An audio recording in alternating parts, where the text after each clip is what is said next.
Welcome to Build with Naz. I'm Naz, the founder of Rebel and maintainer and author of the Rebel open code repo, which is where we publish a lot of crates that are related to text user interfaces.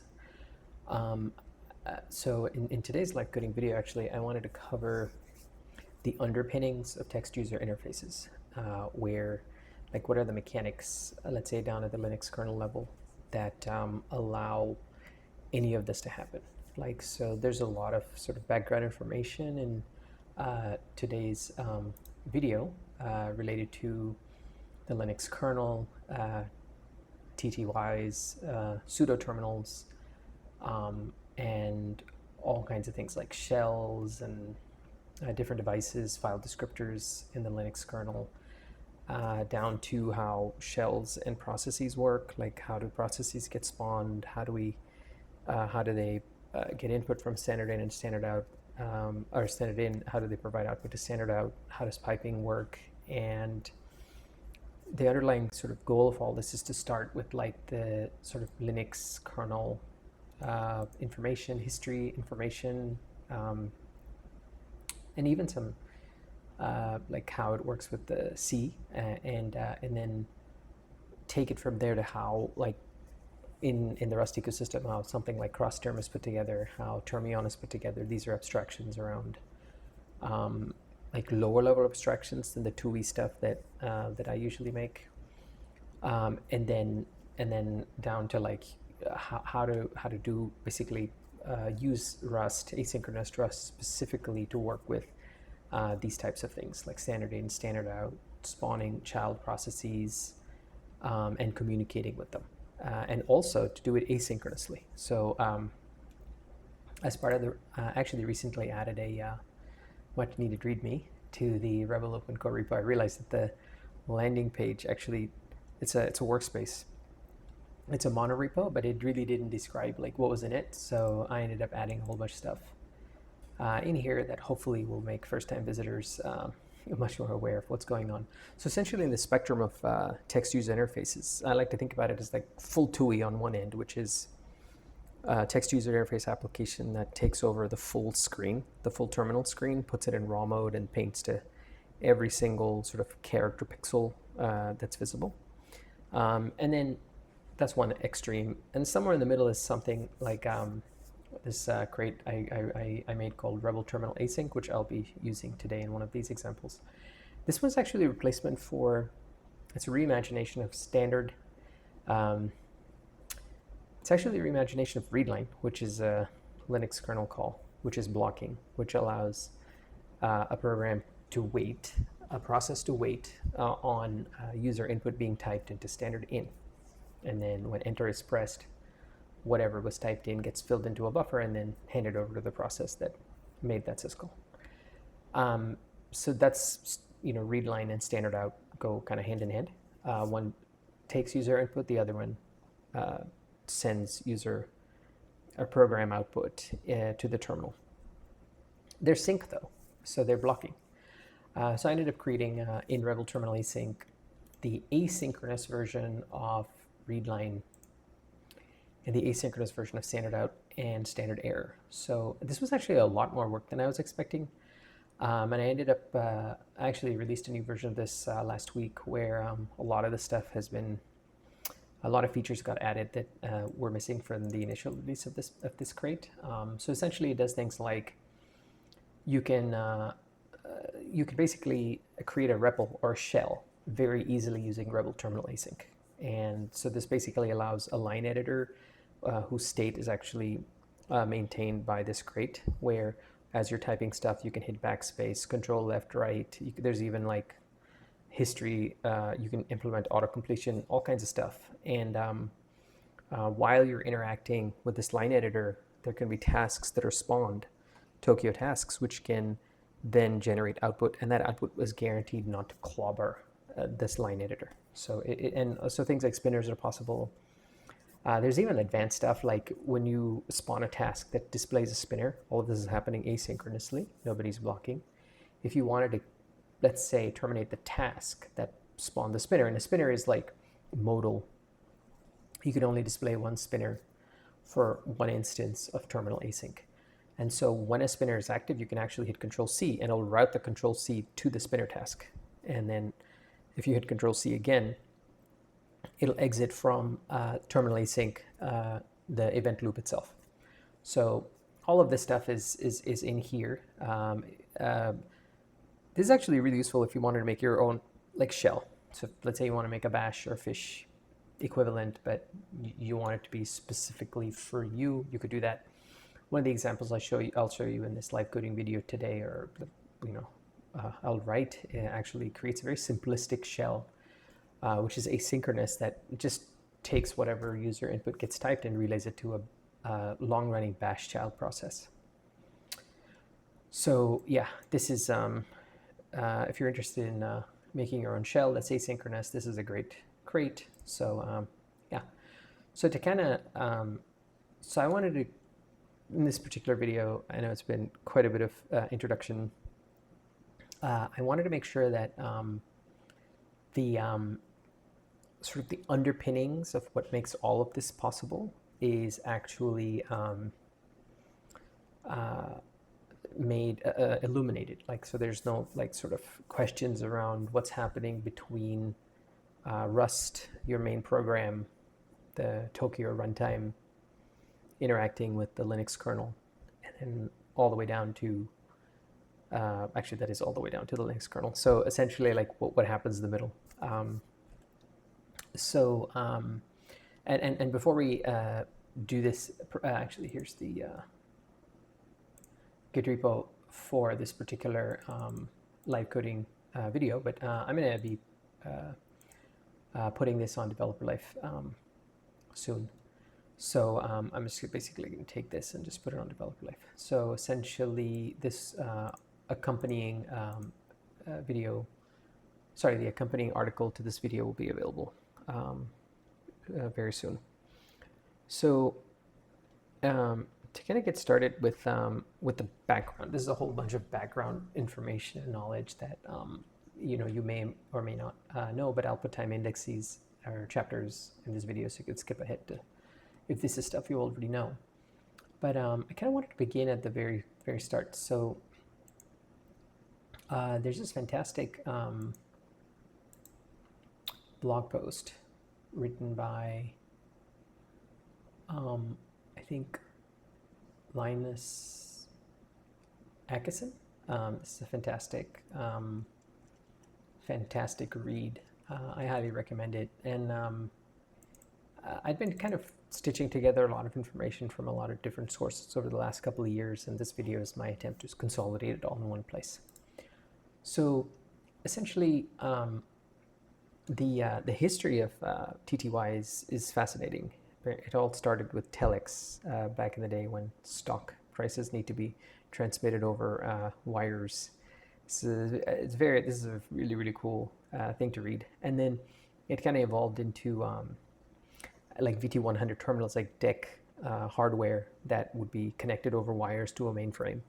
And then stuff would be typed into this terminal, and then it would be relayed to the mainframe. Output would happen in a process running the mainframe, and it would relay back to the terminal. And not necessarily just mainframes, but also like larger like DEC computers. I forgot what they're called, whatever smaller than mainframes. So yeah, this is like, so there was like one massive machine, and there were like a bunch of different physically attached terminals, and this VT100 terminal. Let's see if I can. Is there any pictures of this? Let's see, DEC VT physical terminal. It's like one of these things. So one of these teletype devices would be connected to a larger computer. It'd be a bunch of these, and then multiple users would be using these physical devices to interact with this singular computing resource, because personal computers hadn't been made then, and so there was all this kind of time sharing that happened.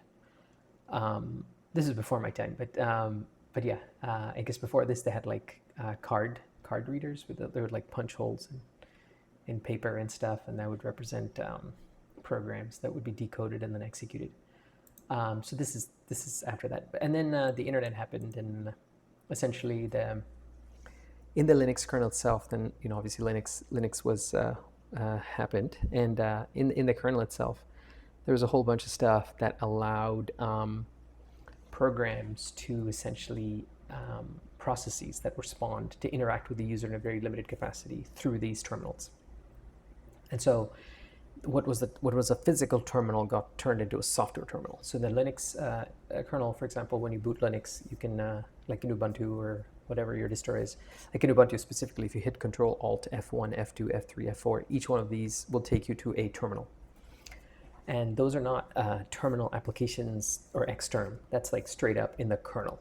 So I can't show you here because I don't have sophisticated video capture devices. But essentially, yeah, if you hit Control Alt F4, your graphical Wayland session, for example, will go away, and then in your terminal or monitor, you'll see like a little login screen.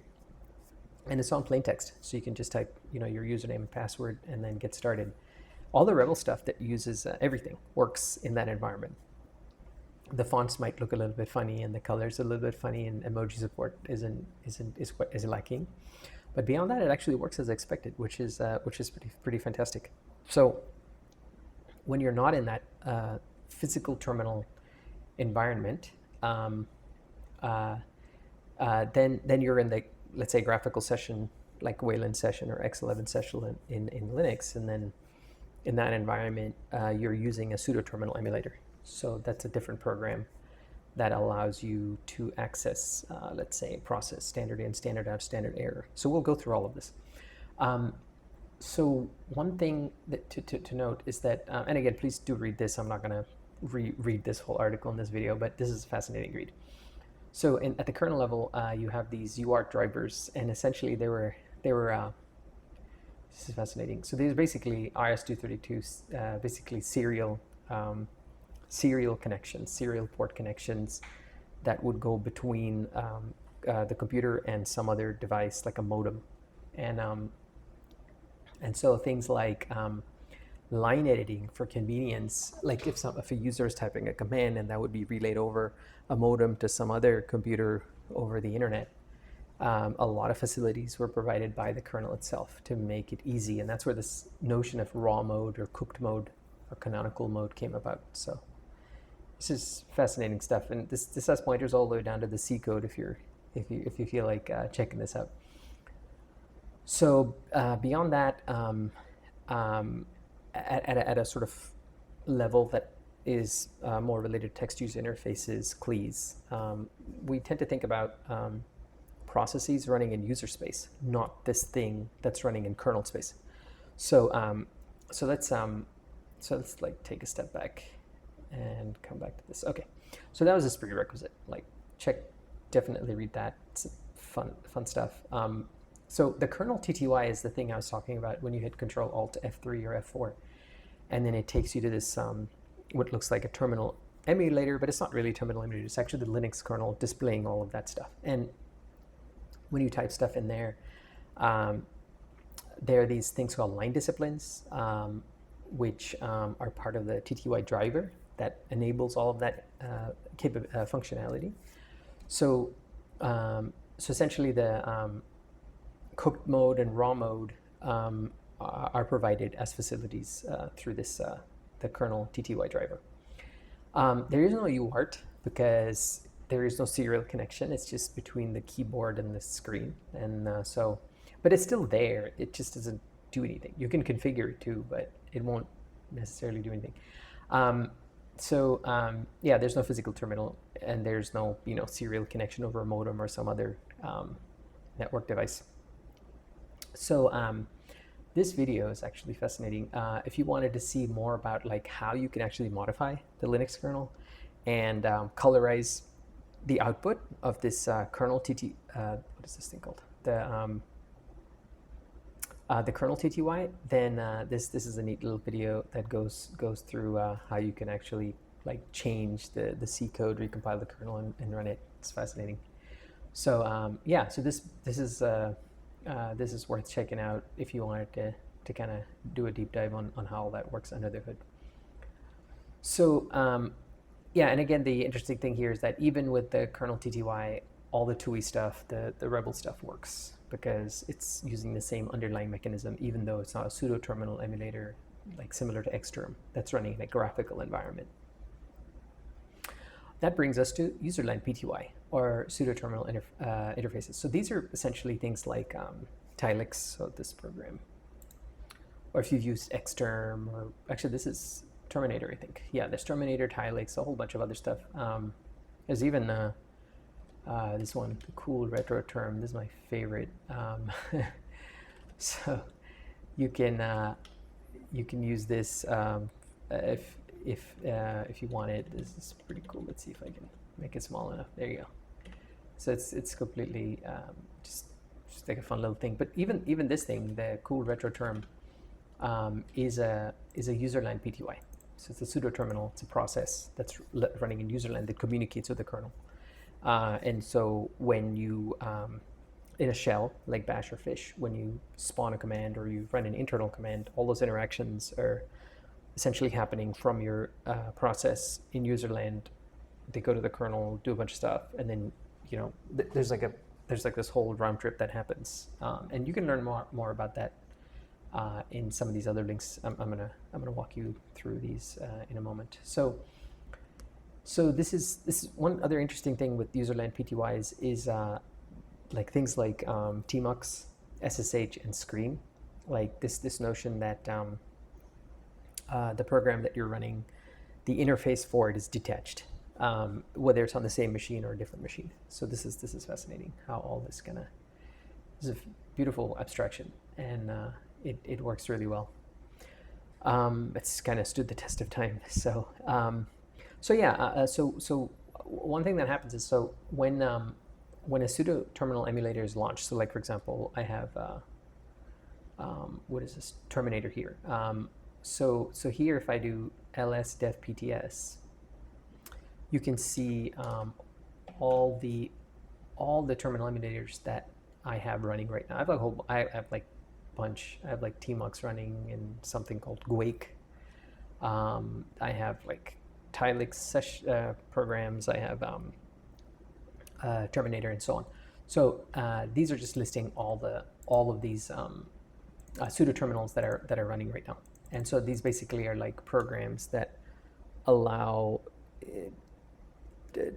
CLI and TUI interfaces. So there's like a whole bunch of these. And you can run the TTY command actually to see which see there's different numbers. These are all like file descriptors. These are all like dev PTS. So you can like which file descriptor is associated with this terminal, for example. So here we can do TTY. This is actually number 10. And if we do TTY here, this is number 11. So I could do strange things like I can say echo, let's see, -e. There we go. So a -e interprets these \n's as generating character journal line feeds. I'm in the fish shell, so that's how this works. So essentially, I don't know if you noticed when I said foo bar baz, it ended up putting foo bar baz character journal line feed here in this other terminal. So basically, this is what it looks like. So echo.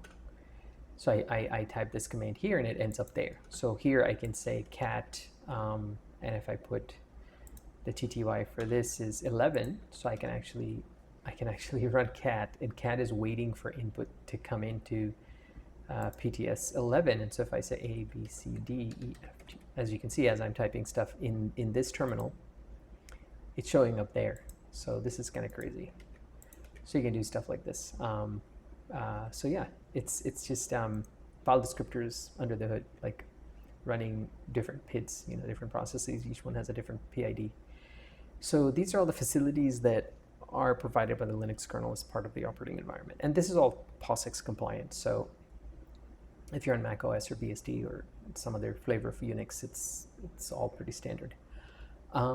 So here, one thing that's interesting is that you can run, because in a pseudo terminal environment, you need a shell that typically will allow a program to interact with the user. You don't need to have a shell. You can just spawn a pseudo terminal emulator with a process. But in you typically when you spawn a pseudo terminal emulator, it's running bash or fish or new shell or whatever your Z shell, whatever it is. But you can actually tell it to basically run whatever program you want, as long as it's a terminal-based program. So so any kind of REPL, so you can have it spawn like a Python REPL or Node.js REPL or something else.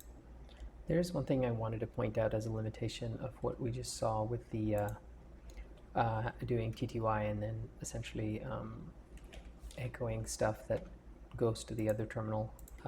So one thing that we have here is that the terminal that we basically have two different terminals, and we figured out the device number for each one, and then we were able to tell the shell to essentially run a program called echo. Echo is actually just a program that just whatever input you give it, it can dump it to standard out. So essentially, when we told echo to take its standard out and essentially dump it into a different PTS number, if that PTS, in this case 11, this one, if this thing was in raw mode, then there would be it wouldn't work the way we think, because in raw mode the line discipline it goes away. So essentially, when you type something that goes into standard in, typically in shells, the raw mode is disabled as cook mode, so that as you're typing stuff, you can see what you're typing. In raw mode, that goes away. So when you type something, it's sent to standard in, but that doesn't get echoed automatically into standard out. So that's the difference between standard raw mode and cooked mode or canonical mode. So in raw mode, if one of these terminals, let's say this one, is in raw mode because we are running, VI or something, then when we use echo, it'll essentially clobber the output of VI. So let's see if I can do this. Do I have VI? Actually, let's do this. Helix will also work, yeah. So if we do echo, I don't know if you noticed, it clobbered foo bar baz. And so basically, this mechanism to pipe things from programs arbitrarily into these PTS file descriptors, they can produce some strange results if you're in raw mode.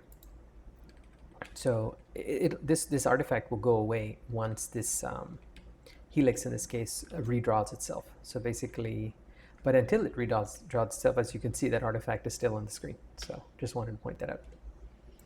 It's interesting anachronism, because it's under the covers. It's not magic, so there are limitations. So one thing I wanted to point out before we get into the code examples or the live coding, because it's still been a lot of sort of theory and background. We haven't gotten to live coding yet. So one thing I wanted to kind of walk through as a next step is this shells. So essentially, we've talked about kernel TTY, userland PTY, pseudo terminal emulator programs. We talked about the dev PTS, how roughly that works, and again we've even gone through breaking things in raw mode. So these are all really good, like especially going through all of these sort of much more detailed videos and stuff. They're actually really useful to get a handle of it. So let's kind of take the next step and kind of go from the terminal, the kernel, what is this called? The kernel PTY and the userland PTY, and let's now jump into essentially the realm of shells, POSIX, Unix, Linux processes, all the file descriptors, signals, and how all that works under the covers, because all of that is sort of part of the continuation. We're kind of starting at a very sort of low level, kind of like how things are organized in terms of what mental model we should have for the kernel TTY and userland PTY, and this will actually illuminate like how this maps directly into function calls in the Linux kernel. And then from that, we'll jump back up and we will see how we can do all of this in Rust. So that's the next portion of this. Let's talk about Linux shells. This applies to any POSIX type shell, whether it's Mac OS or Linux, or even like Ubuntu or some other container running in or virtual machine running in a Windows subsystem for Linux. So when you open a terminal program, like let's say Tilix, and then it's set up to launch like a shell interpreter. So in my case, it's Fish, or it could be Bash or Z shell or new shell. So whatever the shell of choice, like the conventions around what you could do once the shell has been started is somewhat similar between all of them. So typically you can run either internal commands or you can run external commands. And external commands are like programs. So for example, echo is an external command, but cd is an internal command. And there's some ramifications to the differences between these commands, which we'll look at in just a minute.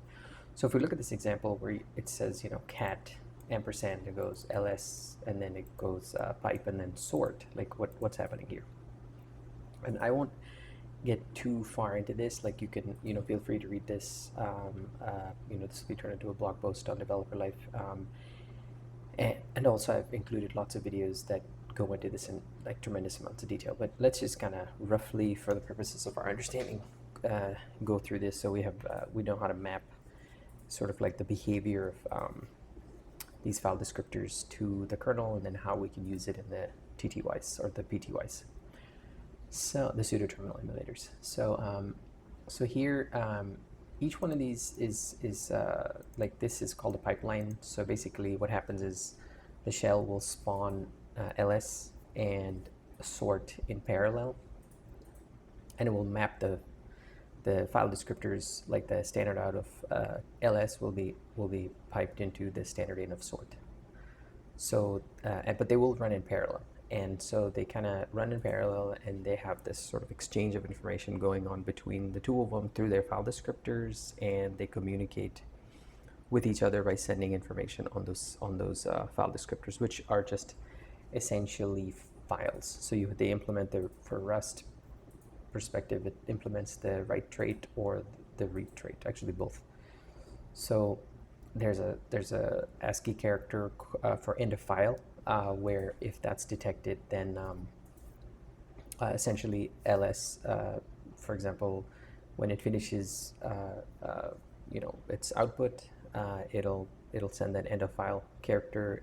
Then that will basically trigger this pipeline to be shut down, because now ls has nothing to produce anymore. So sort can stop, waiting on its standard in, and both of them will stop, and then you'll see a bunch of output in the terminal. So that's roughly what's going on.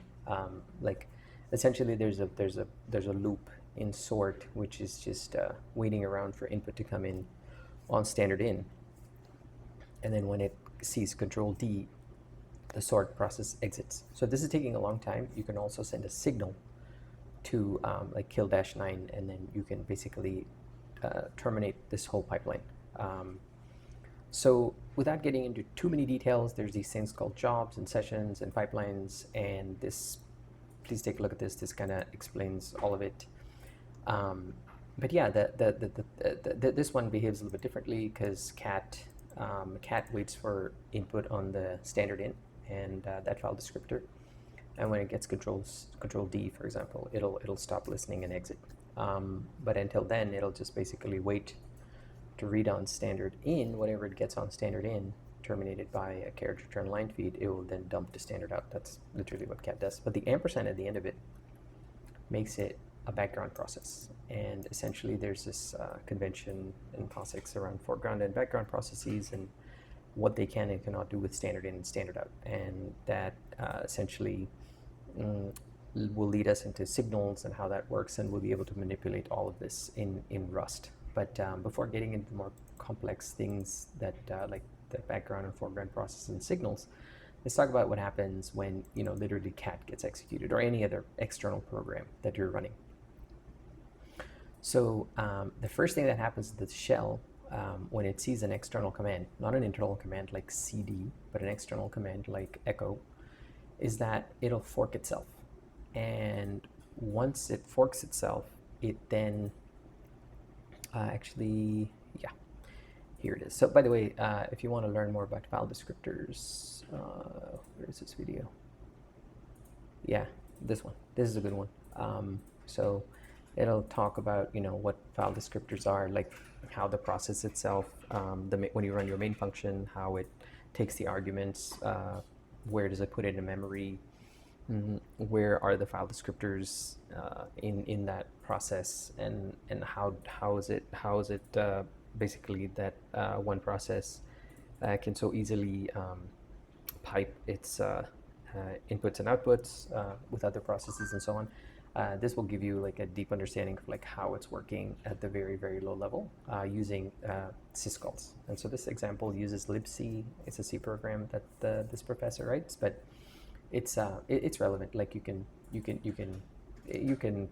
think about it. Like there's rustics and other crates that you can use to kind of call out to if you wanted to mimic this literally one for one.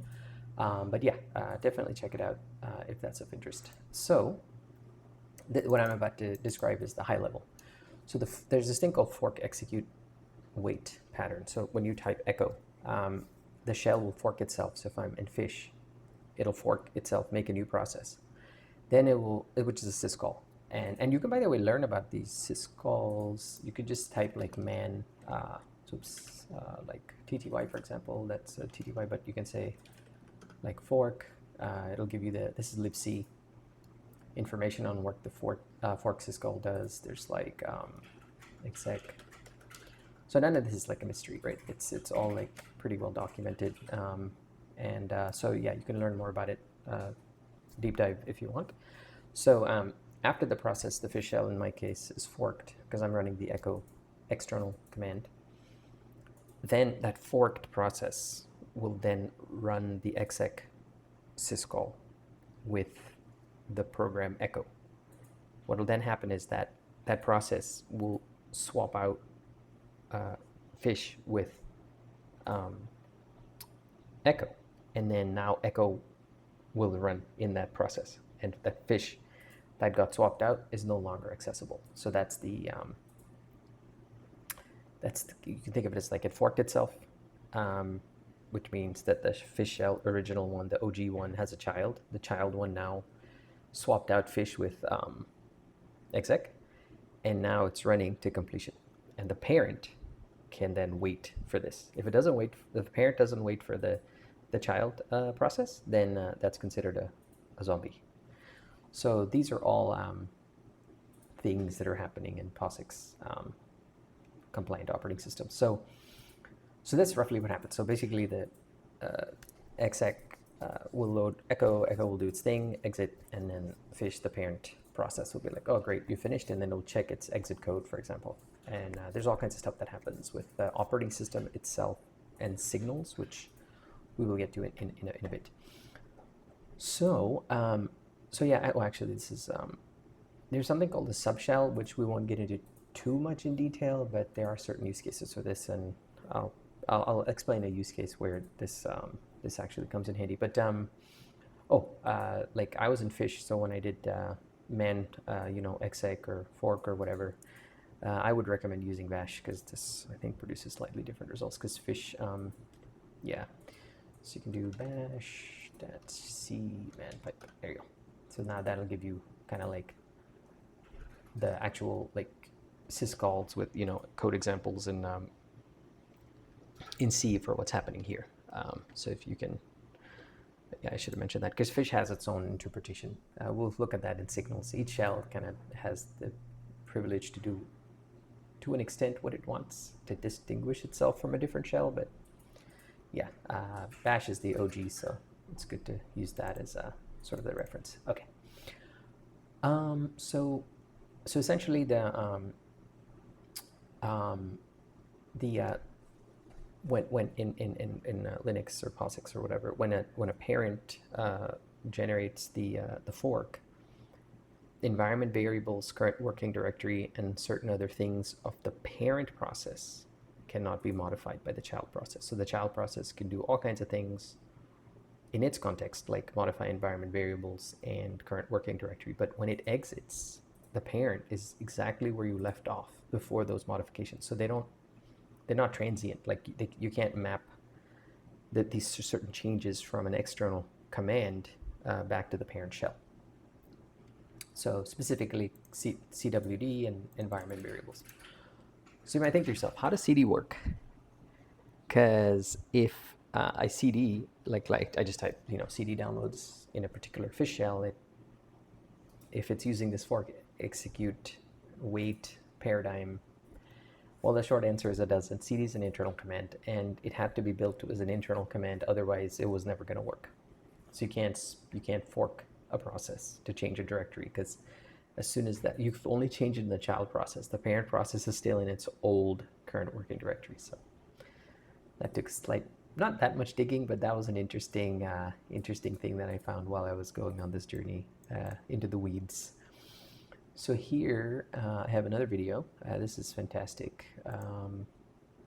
Brian Will does this. Just wonderful videos. Check it out. There's all kinds of details about Unix shells and terminals and how all this works and piping and all that kind of stuff. So, and he does a great job explaining like built-in commands versus external commands and this fork execute wait lifecycle that happens in signals and all kinds of things.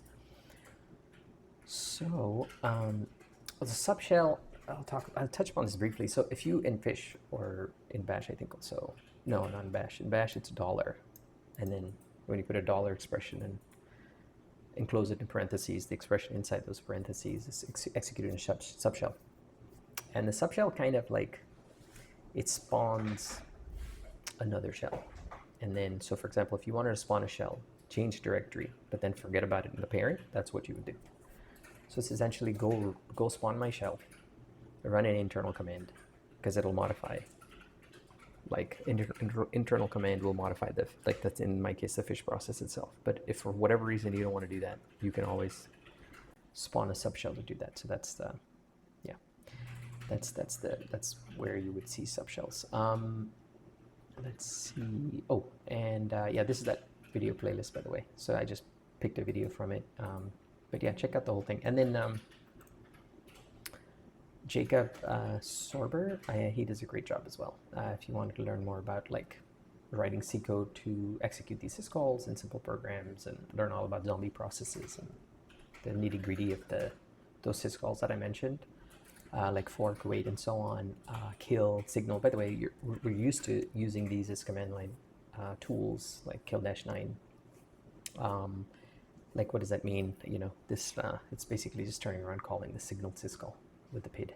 And so yeah, these are, and you can also like, we'll talk about signals in quite a bit of detail because it's a way for processes to communicate with each other and also the operating system to communicate with those processes. So there's some interactions that are possible.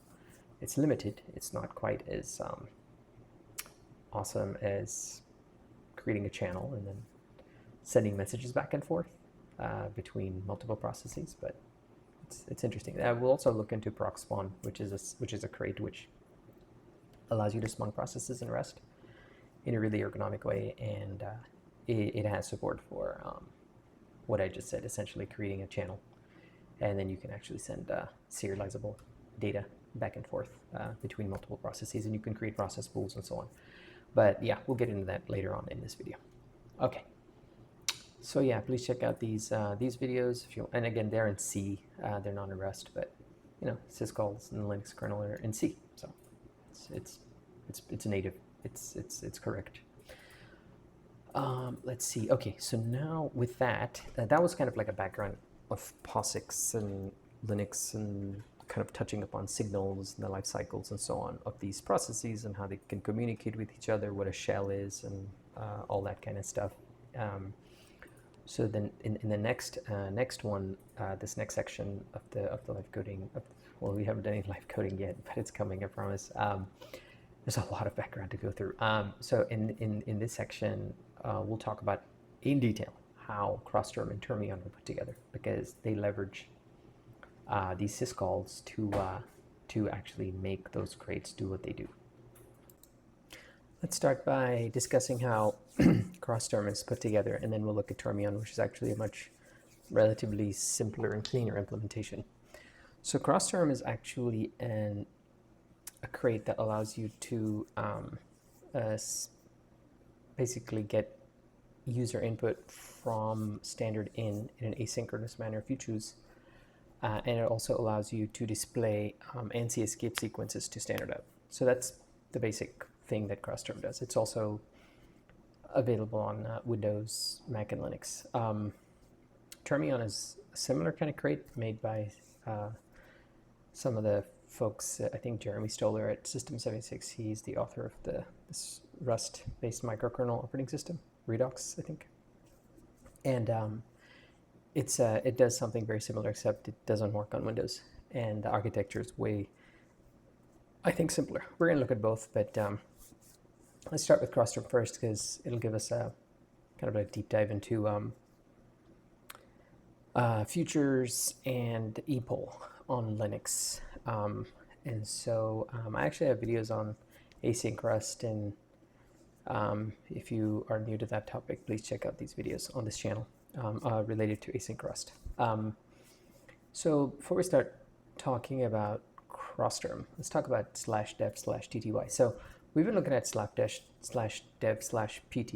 and then a number, and that gives us like the terminal that we're on, and we can type the TTY command, and that gives us that number. Instead, we can just do /dev/tty in a process, and it'll do essentially the same thing. It tells the process what its TTY is.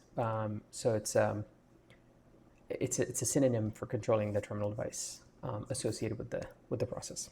And the terminal device is file descriptors that give you standard in, standard out, and standard error. So you can actually look at, let me close this. This is the crossterm links, I think. Oh, let's see. No, I think, let's see. So you can look at this is actually a good one. The POSIX, I wonder what the correct pronunciation is, POSIX or POSIX, but this one is, it'll give you a sense of like all the different file descriptors and like the end of file characters and all kinds of interesting things that, you know, are kind of baked into the specification. And so let's see, here is, oh yeah, actually now we're jumping right into the, this is in crossterm. There's, if you look at this, there's a function called TTYFD, and it returns a file descriptor. And if you look at the code right there, it says, this is using the Rustix crate, which is, let's show you the Rustix crate. Let's see, Rustix. So here we have, it's just a way to get to syscalls on via Rust. So it's IO-safe wrappers for POSIX or POSIX-like, Unix-like, Linux, and WinSock syscall APIs. It's just a way to call syscalls in Rust. So this essentially says, hey, go open dev/tty and make it writable and readable. So now we have two traits that we can get from this thing. So the read and the write trait in Rust. So read trait is like you give it a buffer, which is mutable, and then when you call read, you give it the buffer, and then it'll tell you how many bytes it's read, and those number of bytes will have been filled in that buffer that you provided. And then write, you just give it a buffer and it'll write it. If you say write all, then it'll flush it at the end. If you don't say write all, then you might do a bunch of writes, and then at the end you might have to call flush. So that's roughly the traits. Yeah, so here we have, actually there's also a good link. More information on dev/tty. So yeah, check all this out. This is all related to the POSIX standard and what's going on. Yeah. So, okay. So, in the article on Developer Life, or the README in this repo, it's the same thing. I'm just going to copy this, put it into the article on Developer Life, which is typically how these posts are curated, or created. I make some project in Rust scratch, work on it for a couple of weeks, make a video, and then take the README for that crate or whatever in Rust scratch, and then that becomes the article, accompanying article for Developer Life. So here's crossterm. You could, oops, where's this thing? Where's crossterm? Let's just open crossterm real quick. This is the crossterm crates made by Timon. Let's see. There's Timon. So if you haven't used crossterm, this is pretty nice. It actually is built on top of Tokio, and Tokio has MIO, which gives access to epoll. And you can open these links and do a deep dive through what MIO is, how it works. Essentially, with MIO, it gives access to Linux epoll, which essentially let's say that you want to asynchronously wait on a resource. So what you do is you tell this thing, okay, I want to listen to this resource, and then essentially when that resource is ready, then you get essentially woken up to basically by the kernel, notifying that, okay, this particular resource now has some bytes or something that are available to be read. I mean, that is like a super high level kind of hand wavy kind of description of what this does, but for details, please check this out. So here they give an example of connecting to an address over TCP. So for crossterm purposes, the thing that crossterm is using MIO to connect to is standard in. So essentially, when bytes are put into standard in, there's this API that where is it? That crossterm has that allows you to get event stream, or event streams, I think they call it. Let me see. Where's docs.rs? So if you look at crossterm, so event stream is essentially, if you enable the event stream feature flag, you can actually, where is it? Let's see, this one. Yeah, you can essentially create a new event stream, which is something you can read from, and this is an async function, and what it's doing here in a loop is that it's just waiting for something to become available in the event stream. When it is, it does something with it. And the mechanism for how that works is using MIO and Linux epoll, for Linux specifically epoll. Let's see, and if you read the MIO docs, then you can find all kinds of interesting examples they provide on how you can do this yourself, just if you want to play around with it.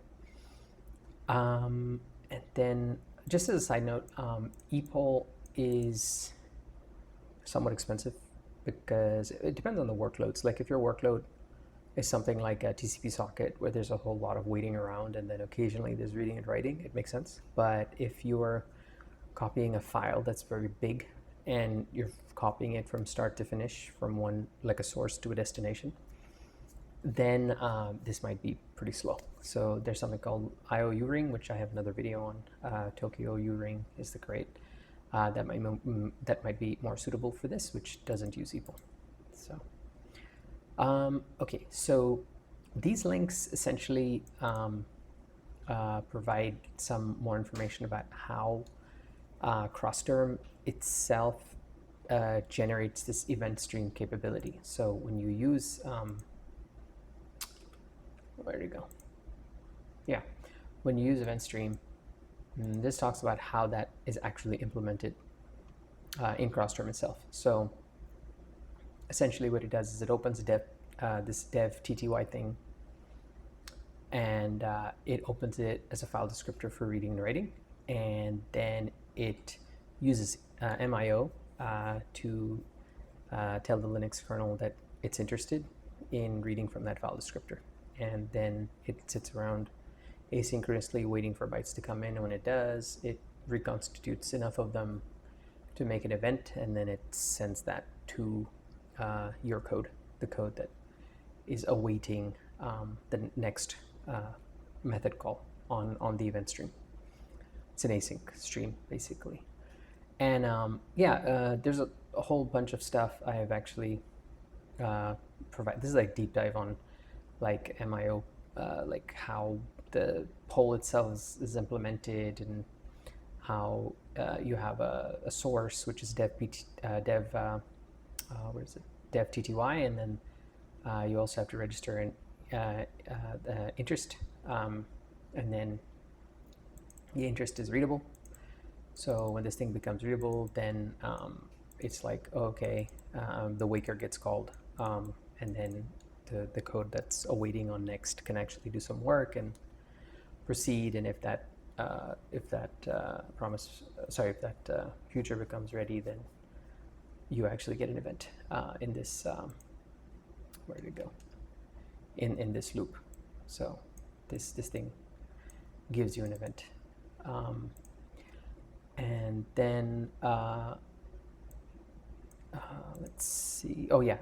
More interestingly, I actually have a fork that I created of crossterm because I wanted to visualize like where this is happening. So in this particular fork, I just made a PR, and it's not meant to be merged. It's just there for educational purposes. So essentially, I put a bunch of print line traces so that you can see how MIO is used under the hood by crossterm to read from standard in, because that was one of the curiosities I had, is like, how exactly is it getting these events from the operating system? Turns out it's just listening to standard in, and it's getting it from there. So here, if you look at if you basically get this PR, put it on, check it out, put it on your computer, check it out, and then you can run this. Let's see, which example is this?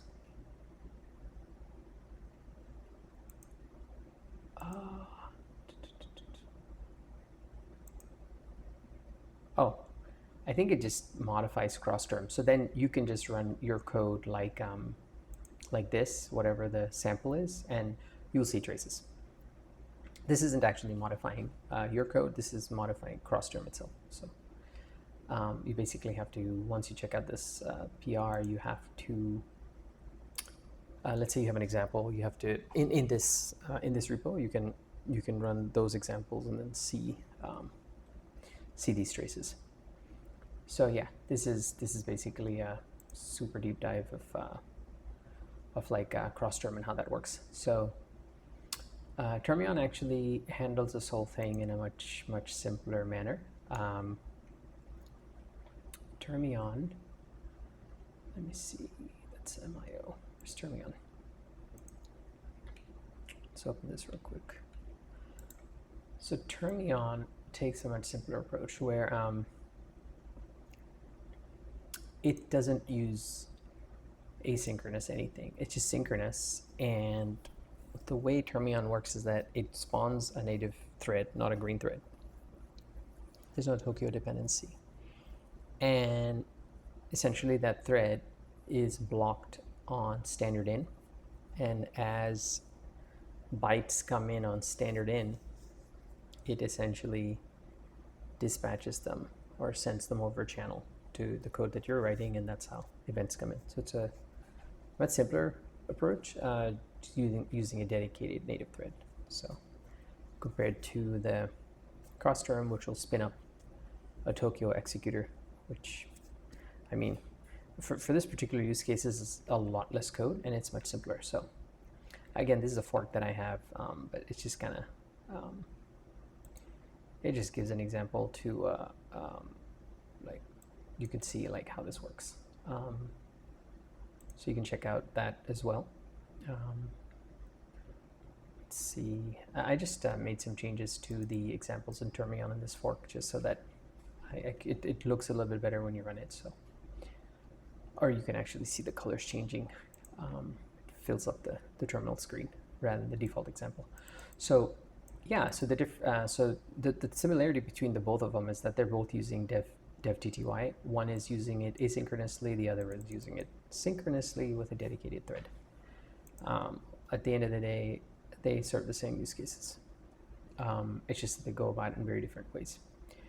And let's see, with that's essentially it. Sort of if we look at the very top, so we've covered quite a bit of ground now. So we have that was just what is dev TTY, and one thing that I kind of glossed over is Unix signals, which is what we're going to be looking at next.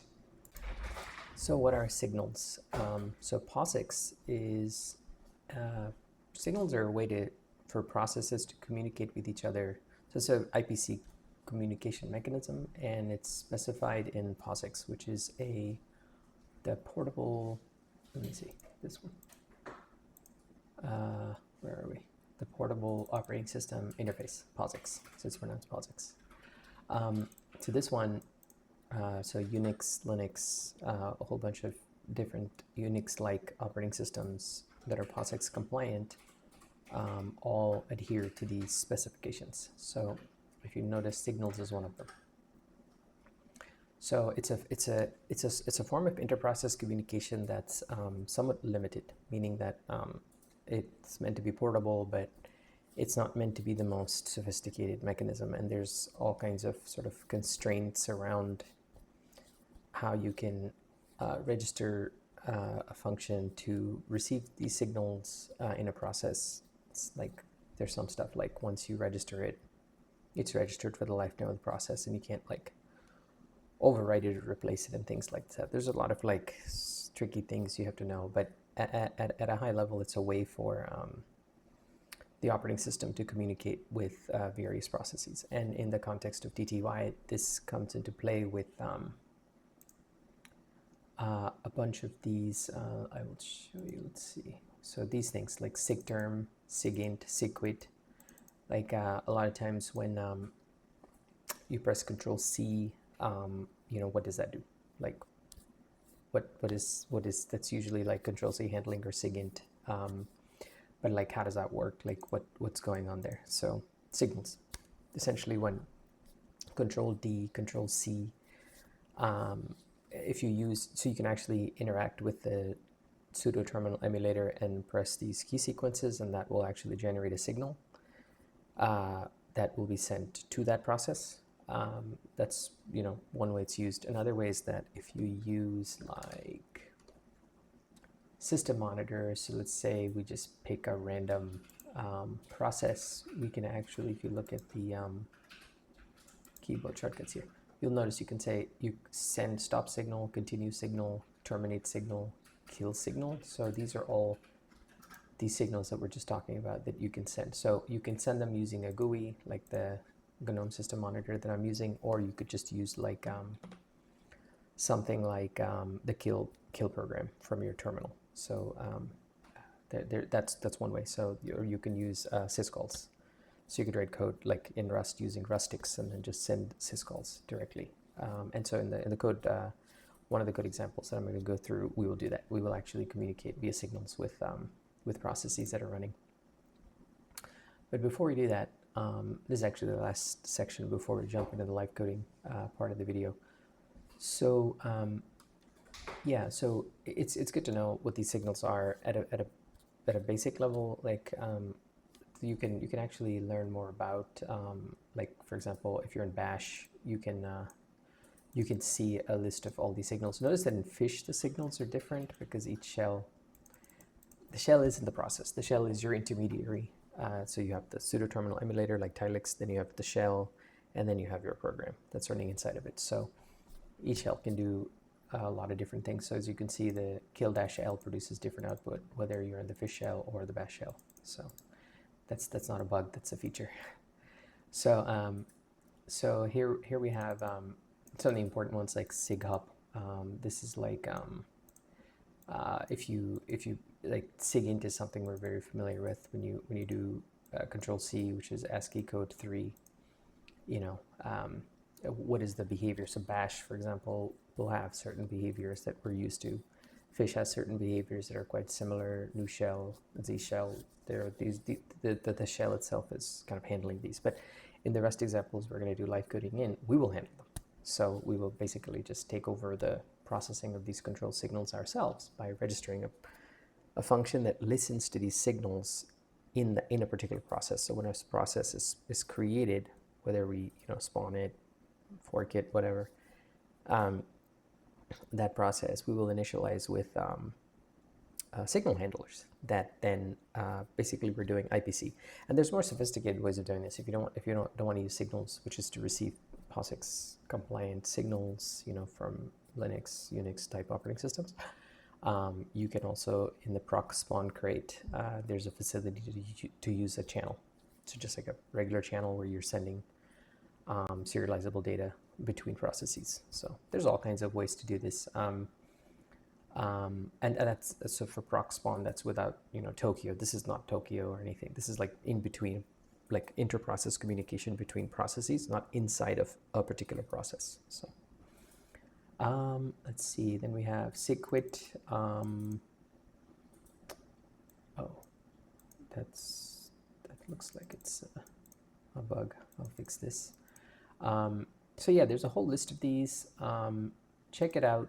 It's there's this article by I referenced earlier about TTY history and TTY and deep dive. So there's a whole list of information about what signals are and what to do with them. It's a really funny quote. It's like, in the Hitchhiker's Galaxy, Guide to the Galaxy, Douglas Adams mentions an extremely dull planet inhabited by a bunch of depressed humans and a certain breed of animals with sharp teeth which communicate with humans by biting them very hard in the thighs. So this is strikingly similar to POSIX, in which the kernel communicates with processes by sending paralyzing or deadly signals to them. Processes may intercept some of these signals and try to adapt to the situation, but most of them don't. So these, when we're talking about shells and things like running things in the background, where programs like NoHup come into play, and you're thinking about foreground jobs and background jobs, then there's a whole bunch of orchestration that happens with these signals. Like when a particular process which is running in the background tries to access standard out, then it can't do that. So it gets a signal from the OS saying, hey, you can't do that. So stuff like that. And typically the process will just receive that signal and just crash or exit. But there's more sophisticated handling that you can do. So, and in some of the examples I'm going to show, we'll do that slightly more sophisticated handling in Rust. So let's see. With that, we're actually at the start of the live coding session. But yeah, so please take a look. And yeah, we have a Discord. So if you have any questions, thoughts, comments, please do put it on the Discord. And yeah, if you like this video, please give us a thumbs up. It helps me grow the channel. Please subscribe. That way you'll be notified when I release new videos. I think this is the third of a 3-part series. I'm intending to, I think I'm going to publish them all at the same time. And there's a blog post coming on Developer Life. If you haven't already, please go to developerlife.com and subscribe. I usually don't post that often, like maybe 1 to 2 a month. You might get an email, and like for example for this video, I will take the blog post and the 3 videos and put it as send out an email to the subscribers. But yeah, and the YouTube channel is right here. So there's a whole lot of really good videos here. If you haven't already, please check these out. This particular one is a kind of a deep dive in the TTY space, and but there's a whole host of other things that we have in Rust. So right there. And if you have ideas for videos that you want to see, please do share in the Discord. And I think at some point I do want to start a podcast, which is in this channel itself, related to startup topics and things like entrepreneurship, hiring for startups, culture at startups, and just companies in general. And then in terms of the live coding videos, I have another one in the works, which is on lifetimes. So stay tuned to that. Then I have another one on, I think, clap colorization. And I have another one on Ubuntu and keyboard shortcuts. So these are all kind of something to look forward to over the next couple of weeks and maybe a month or two. Thank you again for watching. I hope this was useful, and yeah, I'll see you in the next one.